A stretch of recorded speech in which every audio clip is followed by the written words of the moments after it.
Say a man never really knows himself. Do you know yourself, Mr. Cloud? Well, Plato would like to have a word with you, sir. Until his freedom's been taken away. So, welcome everyone to Rocket Rabbit Commentaries, as we are going to continue on our RTS gaming spree with after a slight break with a very popular, very famous RTS game. Can you guess what it is, Mr. Cloud? BioShock? BioShock does not have an RTS game, mostly because it's rooted too much in the science fiction FPS style. Prisoners, step forward onto the platform. Although I do admit that this series does take quite a bit from popular space science fiction. The one that it specifically rips the most from is Warhammer, but we're not supposed to acknowledge that. Blizzard Entertainment presents. Oh, it's Diablo in space. Cool. I'm gonna build a paladin. Ironically, paladin isn't even a unit type in this game. So finally, they have caught Stitch and made him a human mercenary ready to suit up and kick some ass. With about I did not even 135 fucking of his catch buddies. that. Oh, god damn. I feel so stupid right now. What is 626? I think 626 is the square of 20. No, the square of 26 is 676. So 626 is just a pile of dicks. Well, it's technically a failed biblical reference. Huh. The smallest screwdrivers in power drills usually are the most useful. Yeah, and that's why you can't ever do any repairs on your own fucking electronics, because they all use these star-shaped micro screwdrivers. Fuck those. Jesus Christ. Can you imagine if they played this cutscene every single time you spawned a soldier? Well, the thing is, we're not spawning a soldier. We're creating a hero unit. Can you imagine if they played a cutscene like this every single time you produce a hero unit during the game? Well, you're never allowed to produce hero units in the game. They're just given to you. It's one of the big things that they decided to throw away from Warcraft 3. That armor will be your new self. Master Chief. Make no mistake. Nah, this is not Master Chief. Master Chief's armor is green and gray. Is coming. With all its glory. And beasts. And all its horror. This horrible soldier is mostly blue and gray. Rather blue and white, Your but freedom awaits. Hell. it's about time. No, we're not doing Crash 4 yet. But we are going to go through StarCraft. Come on. 2! Wings of Liberty campaign. Because I am terrible at the multiplayer. Just ask Cloud. He's beaten me like 7 times in a row. Right, Mr. Cloud? Oh yeah, totally, handily, and with great precision and strategy.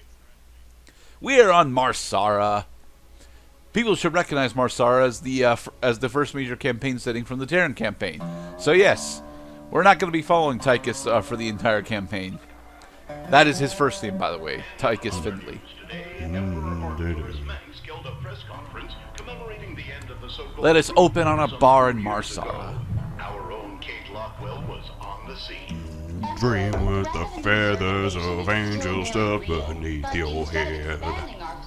The regulator, spinning pendulum.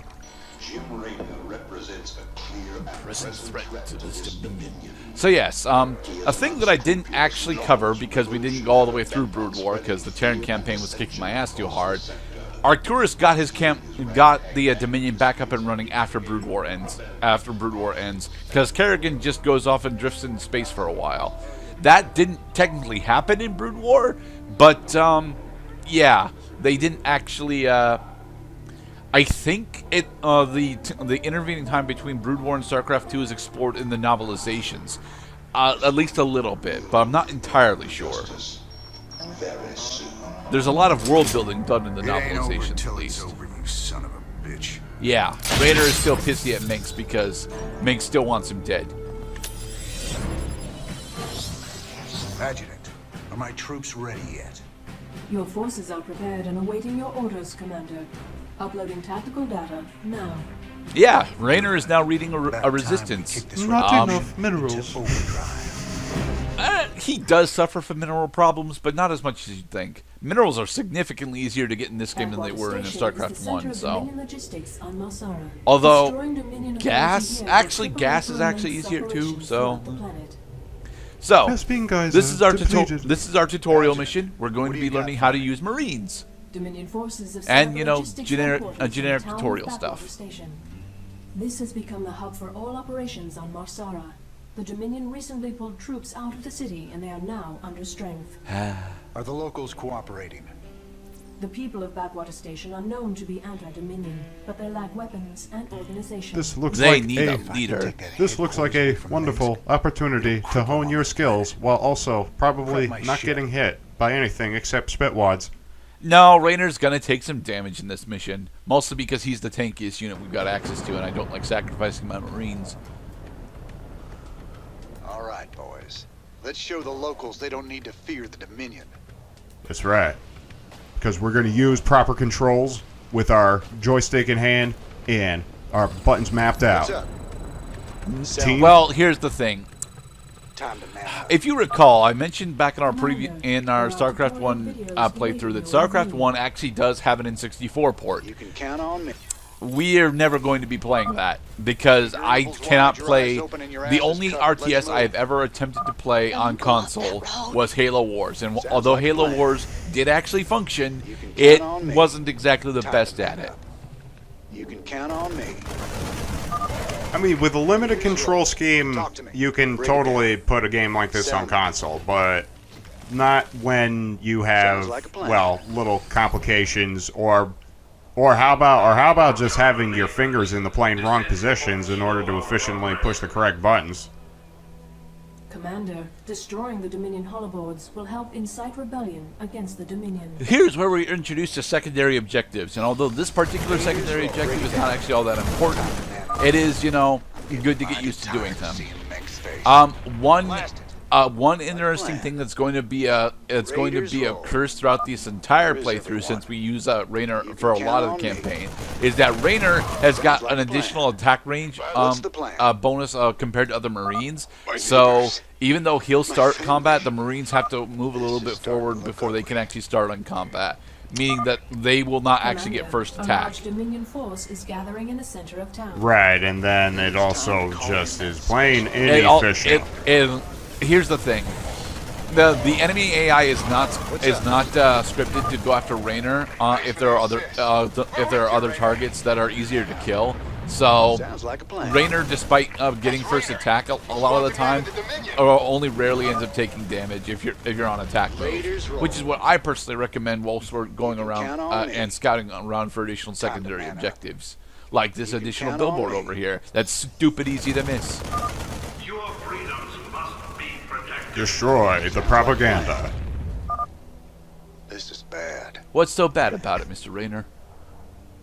Raiders roll. Oh, Raiders do roll. Rocky Rain. Raynor's faction is actually called Raynor's Raiders. I don't know if he picked that name out for himself. He probably did not, given the personality that we see that we see him portray as the campaign goes on. Disappeared. Of course, I am the leader of Dumbledore's army. I had assembled them all and even invited them, trained them in order to take out the Ministry of... Oh God, we're a foreign planet. Count on me.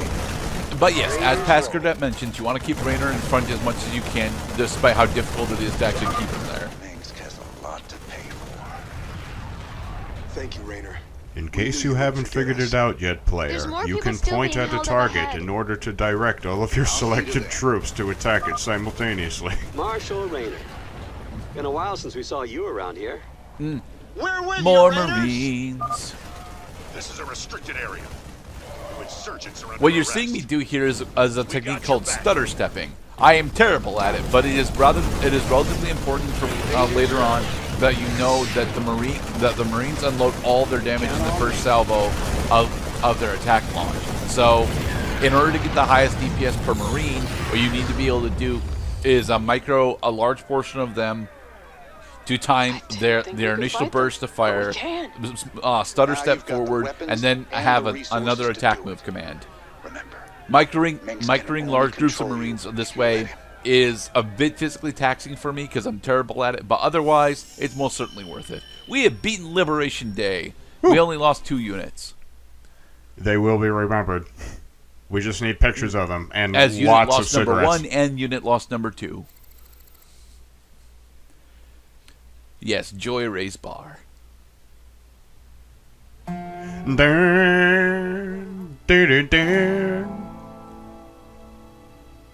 It's a highly rendered fly.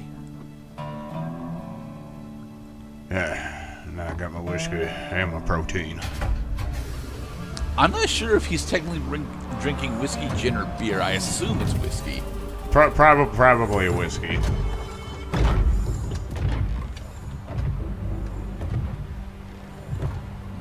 Like Mars corn whiskey.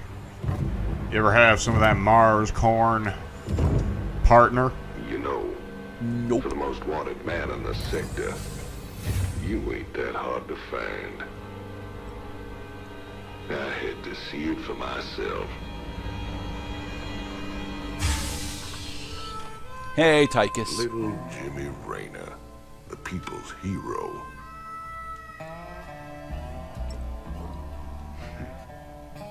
Tychus Finley. Nice suit. You ain't even looked at it yet, James. He knows what he's wearing. Pays to be prepared. Yeah. The Marine battlesuit is honestly really, really loud. Life sentence. What? Well, I gotta say that this is quite refreshing to have lots of well-animated cutscene and narrative exposition. Exposition has always been a thing in StarCraft, but how about character building? Yeah. So, to what do I owe the pleasure? That's honestly the big reason why I decided to do the StarCraft 2 campaigns. And yes, I've already got Heart of the Swarm fully recorded. I'm still working on Legacy of the Void. I don't know if we're doing Epilogue. I assume that we'll do Epilogue, but I don't know if I want to do Epilogue yet. I got a contract that'll pay top dollar for every last mission fully recorded for YouTube purposes. Cheers. Liberate From the Dominion. I guess I can hardly pass that up now. Can I, Tychus? partners then. 60-40.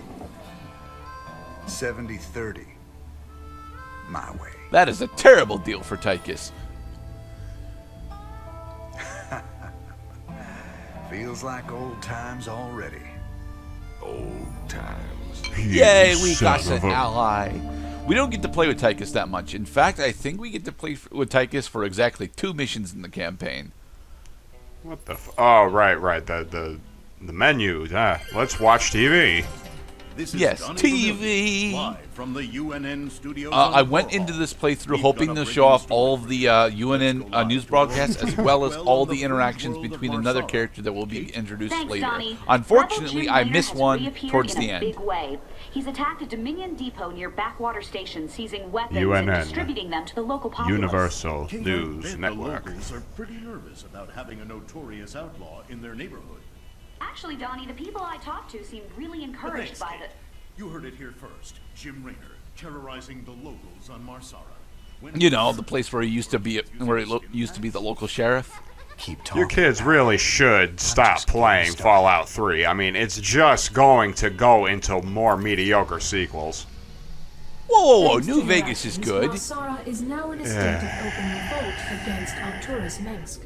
Ex-convict Tychus Findlay has revealed the Dominion came to Marsara to excavate an alien artifact. Seizing the artifact will strike another blow against the Dominion. And in the next and episode, we generate do funds from The selling it to Outlaws. police Be safe, mysterious everybody. contacts.